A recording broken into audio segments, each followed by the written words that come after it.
Hello, Redlow friends. Happy Friday. It's coffee talk today, which means I just sit behind the microphone with a cup of coffee and share more impromptu thoughts, things that are on my mind. As many of you know or may not know, I took a trip this past week to Austin, Texas, which is where we lived for many years. Our daughter lives there now. She's getting married in 4 months. So the primary purpose of the trip was to go help her pick up her wedding dress, which was such an awesome moment for me as a mom.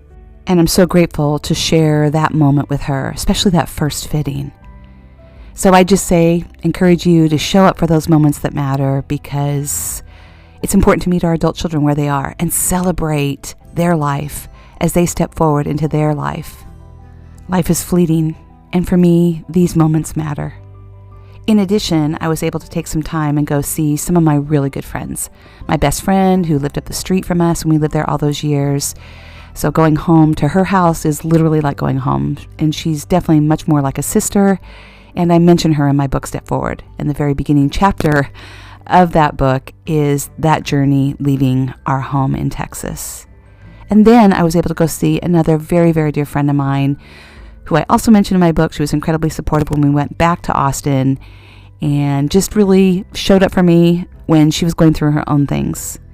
In fact, she has cancer, and I think I shared that before on another short episode I did. But in addition to that, her husband left her.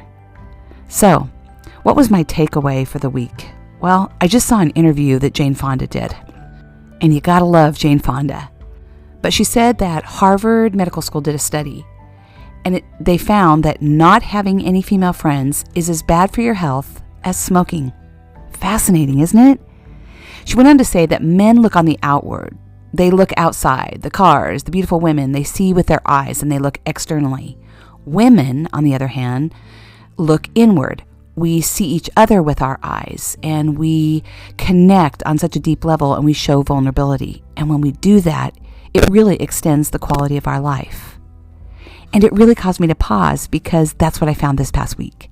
Going back, connecting with my friends on a very, very deep level, just sitting there, staying up into the wee hours of the night, sipping wine, laughing and crying and sharing our joys and celebrations and struggles.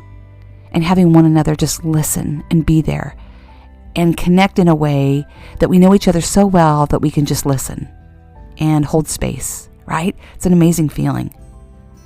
And when I went and spent the night with my friend that has cancer, it was really one of my favorite parts.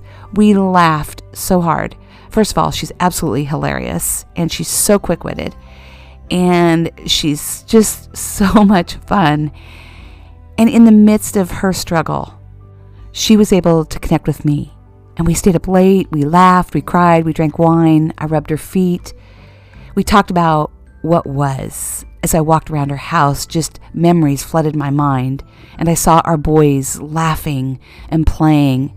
And then I looked outside and remembered them jumping on the trampoline and throwing the football and baseball and swimming, and it filled my heart with joy. Yes, we reminisced about all those great times.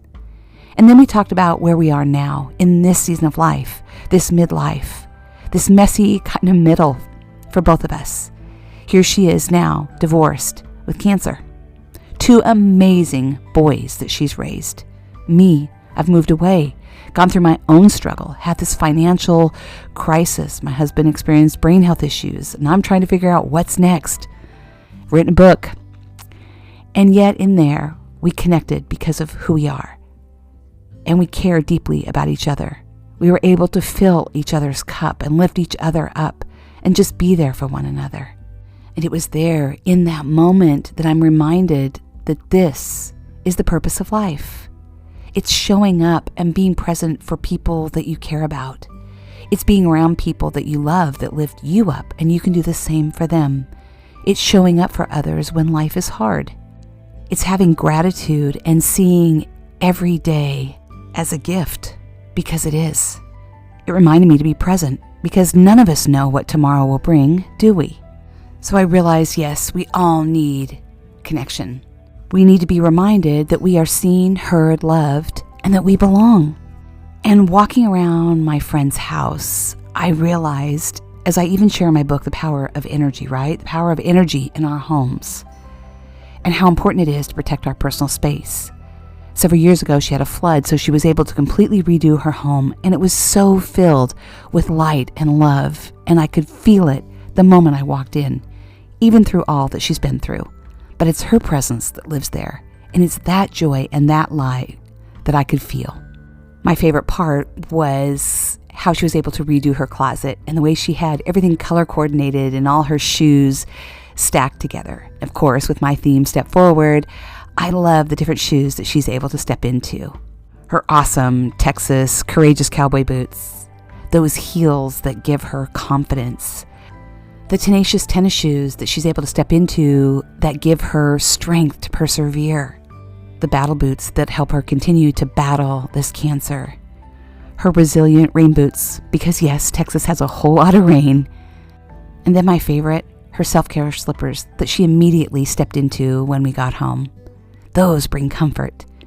And for us to sit around and chat and have a sleepover, we're two girls stepping into our self-care and self-love slippers.